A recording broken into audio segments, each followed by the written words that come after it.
All right, so we're boy in striped pajamas and heading into chapter 9.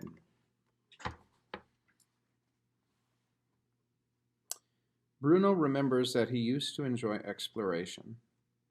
Nothing changed for quite a while at Outwith. Bruno still had to put up with Gretel being less than friendly to him whenever she was in a bad mood, which was more often than not because she was a hopeless case. And he still wished he could go back home to Berlin, although the memories of that place were beginning to fade. And while he did mean to, it had been several weeks since he had even thought about sending another letter to grandfather or grandmother, let alone actually sitting down and writing one. The soldiers still came and went every day of the week, holding meetings in father's office, which was still out of bounds at all times, and no exceptions. Lieutenant Kotler still strode around in his black boots as if there was no one in the whole world of any more importance than him. And when he wasn't with father, he was standing in the driveway, talking to Gretel, while she laughed hysterically and twirled her long hair around her fingers, or whispering alone in the rooms with mother. The servants still came and washed things, and swept things, and cooked things, and cleaned things, and served things, and took things away, and kept their mouths shut unless they were spoken to.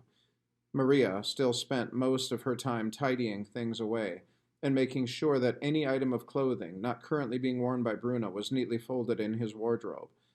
And Pavel still arrived at the house every afternoon to peel the potatoes and the carrots, and then put his white jacket on and serve at the dinner table. From time to time, Bruno saw him throw a glance in the direction of his knee, where a tiny scar from his swing related accident was in evidence.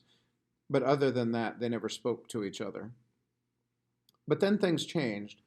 Father decided it was time for the children to return to their studies, and although it seemed ridiculous to Bruno that school should take place when there were only two students to teach, both mother and father agreed that a tutor should come to the house every day and fill their mornings and afternoons with lessons. A few mornings later, a man called Herr Litzt rattled up the driveway on his bone shaker, and it was time for school again. Herr Liszt was a mystery to Bruno, although he was friendly enough most of the time, never raising his hand to him like his old teacher in Berlin had done. Something in his eyes made Bruno feel there was an anger inside of him just waiting to get out. Herr Litz was particularly fond of history and geography, while Bruno preferred reading and art. Those things are useless to you, insisted the teacher. A sound understanding of the social sciences is far more important in this day and age. Well, grandmother always let us perform in plays back in Berlin, Bruno pointed out. Your grandmother was not your teacher, though, was she? Asked Herr Litz. She was your grandmother, and I am here to be your teacher, so you will study the things that I say are important, and not just the things you like yourself. But aren't books important? Asked Bruno. Books about things that matter in the world, of course, explained Herr Litz, but not story books, not books about things that never happened. How much do you know of your history anyway, young man? To his credit, Herr Litz referred to Bruno as young man, like Pavel, and unlike Lieutenant Kotler. Well, I know I was born on April the 15th, 1934, said Bruno. Not your history, interrupted Herr Litz. Not your personal history. I mean the history of who you are, where you come from, your family's heritage, the fatherland. Bruno frowned and considered it. He wasn't entirely sure that father had any land, because although the house in Berlin was a large and comfortable house, there wasn't very much garden space around it, and he was old enough to know that Outwith did not belong to them. Despite all the land there, not very much, he admitted finally. Although I know quite a bit about the Middle Ages, I like stories about the knights and the adventures and exploring. Herr Litz made a hissing sound through his teeth and shook his head angrily. Then this is what I am here to change, he said in a sinister voice, to get your head out of your storybooks and teach you more about where you come from and the great wrongs that have been done to you. Bruno nodded and felt quite pleased by this, as he assumed that he would finally be given an explanation as to why they had been forced to leave their comfortable home and come to this terrible place, which must have been the greatest wrong ever committed to him in his short life. Sitting alone in his room a few days later, Bruno started thinking about all the things he liked to do at home. that he hadn't been able to do since he had come to Outwith. Most of them came about because he no longer had any friends to play with, and it wasn't as if Gretel would ever play with him. But there was one thing that he was able to do on his own, and that he had done all the time back in Berlin, and that was exploring. When I was a child, Bruno said to himself, I used to enjoy exploring, and that was in Berlin, where I knew everywhere and could find anything I wanted with a blindfold on. I've never really done any exploring here. Perhaps it's time to start. And then before he could change his mind, Bruno jumped off his bed and rummaged in his wardrobe for an overcoat and an old pair of boots. The kind of clothes, he thought, a real explorer might wear, and prepared to leave the house. There was no point doing any exploring inside. After all, this wasn't like the house in Berlin, which he could just about remember had hundreds of nooks and crannies and strange little rooms, not to mention 5 floors, if you counted the basement, and the little room at the top with the window he needed to stand on tiptoes to see through. No, this was a terrible house for exploration. If there was any to be done, it would have to be done outside. For months now, Bruno had been looking out of his bedroom window at the garden and the bench with the plaque on it, the tall fence and the wooden telegraph poles, and all the other things he had written to grandmother about in his most recent letter. And as often as he had watched the people, all the different kinds of people in their striped pajamas, it had never really occurred to him to wonder what it was all about. It was as if it were another city entirely, the people all living and working together side by side with the house where he lived. And were they really so different?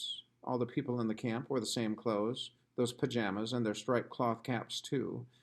And all the people who wandered through his house, with the exception of Mother Gretel and him, wore uniforms of varying quality and decoration, and caps and helmets with bright red and black armbands, and carried guns and always looked terribly stern, as if it was all really very important and really no one should think otherwise. What exactly was the difference, he wondered to himself? And who decided which people wore the striped pajamas and which people wore the uniforms? Of course, sometimes the two groups mixed. He'd often seen the people from his side of the fence on the other side of the fence. And when he watched, it was clear that they were in charge. The pajama people all jumped to attention whenever the soldiers approached. And sometimes they fell to the ground. And sometimes they didn't even get up and had to be carried away instead. It's funny that I've never wondered about those people, Bruno thought. And it's funny that when you think of all the times the soldiers go over there, and he had even seen Father go over there on many occasions, that none of them had ever been invited back to the house. Sometimes, not very often, but sometimes a few of the soldiers stayed to dinner. And when they did, a lot of frothy drinks were served. And the moment Gretel and Bruno had put out the last forkful of food in their mouths, they were sent away to their rooms, and then there was a lot of noise downstairs, and some terrible singing, too. Father and Mother obviously enjoyed the company of the soldiers. Bruno could tell that.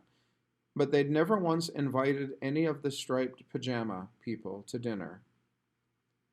Leaving the house, Bruno went round the back and looked up towards his own bedroom window, which, from down here, did not look quite so high anymore. You could probably jump out of it and not do too much damage to yourself, he considered, although he couldn't imagine the circumstances in which he would try such an idiotic thing.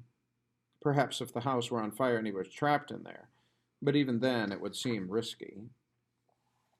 He looked as far to his right as he could see, and the tall fence seemed to carry on in the sunlight, and he was glad that it did, because it meant that he didn't know what was up ahead, and he could walk and find out, and that was what exploration was all about, after all. There was one good thing that Herr Litz had taught him about their history lessons. Men like Christopher Columbus and Amerigo Vespucci, men with such adventurous stories and interesting lives that it only confirmed in Bruno's mind that he wanted to be like them when he grew up. Before heading off in that direction, though, there was one final thing to investigate, and that was the bench. All these months he'd been looking at it and staring at the plaque from a distance and calling it the bench with the plaque. But he still had no idea what it said. Looking left and right to make sure that no one was coming, he ran over to it and squinted as he read the words. It was only a small bronze plaque, and Bruno read it quietly to himself. Presented on the occasion of the opening of, he hesitated, Outwith Camp. He continued, stumbling over the name as usual. June 1940. He reached out and touched it for a moment, and the bronze was very cold, so he pulled his fingers away before taking a deep breath and beginning his journey. The only thing Bruno tried not to think about was that he had been told on countless occasions by both mother and father that he was not allowed to walk in this direction, that he was not allowed anywhere near the fence or the camp, and most particularly that exploration was banned at Outwith, with no exceptions. All right, so things that matter in chapter 9. Bruno's out exploring. Prior to that, we're told that his parents seem to enjoy the company of soldiers. They often invite soldiers over for dinner. And while dinner's being served, there's just talk like a family dinner would be. But then when the eating is done, the kids are sent upstairs, and the soldiers and mother and father stay downstairs and laugh and sing badly. Bruno loves to explore. He's going outside to explore. He's been told never to explore in the direction of the camp and the fence, and wouldn't you know, that's exactly where he's going.